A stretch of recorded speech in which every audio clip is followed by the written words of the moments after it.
everyone, it's Jordan again, and for today I thought that I could just read you guys a devotional.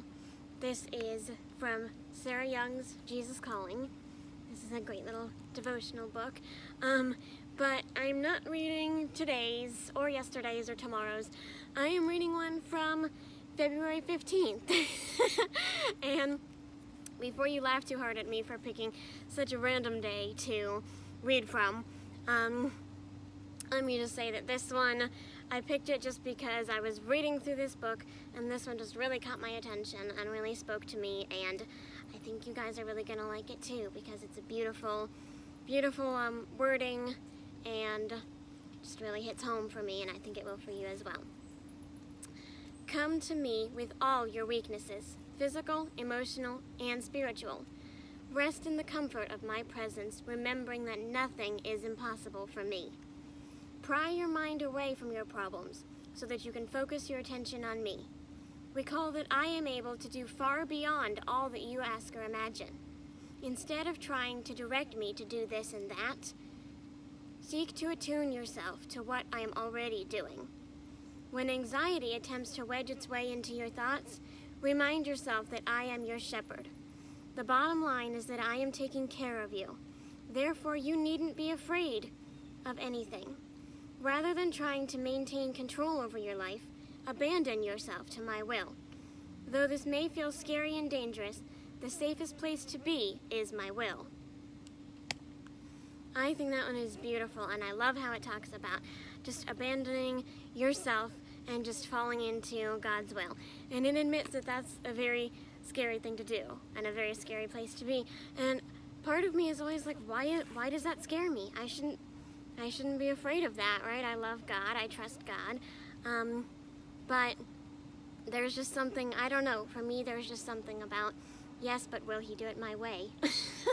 And I think that's the point. I think the point is saying, you know what, he probably won't do it your way because his ways are way higher than our ways, and he probably will not do exactly what we're hoping that he will do. But if we can come to a point where we can trust him above what we want and his will above our will, and literally I love how they say, you know, just put yourself into his will with whatever he wants to do, then that's the place that we want to be, you know. And I love how it just says, fear not, you know, stay strong in the Lord. I just think those are really, really pretty words, and words that I think we all need to hear, especially, you know, with this past year and a half, and just even with just daily life, right? We all need to know the first sentence is what got me. Come to me with all your weaknesses. We just all need to know that we can just come to God with everything that we have. You know, we don't have to hold back from him. We don't have to. I'm always the one who's like, well, let me just tell you the good parts, and let me just maybe not tell you the bad parts because maybe I don't want you to know them. But God says, come to me with all your weaknesses and rest in the comfort of my presence, remembering that nothing is impossible for me. I love that. I think that's beautiful. Nothing is impossible for God today.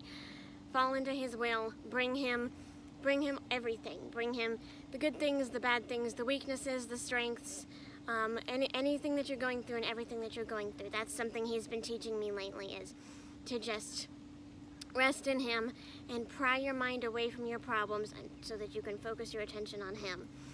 I'm so bad at that.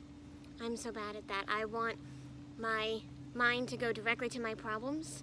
I want to try to fix my problems. I want to think of ways that I can avoid my problems, and on and on and on. But God is saying, no, pry your mind away from your problems. And that's not easy. But if we can focus our mind to God and on him as our shepherd, then we will be in good shape. So I love this devotional. It really, really spoke to me, and that's why I wanted to share it with you. I hope it did the same for you. I hope it encouraged you that God is a good God. We can come to him, we can trust him, we can put everything we have into him, into trusting his will instead of ours, because he's got us. Okay, God is good all the time. Bye.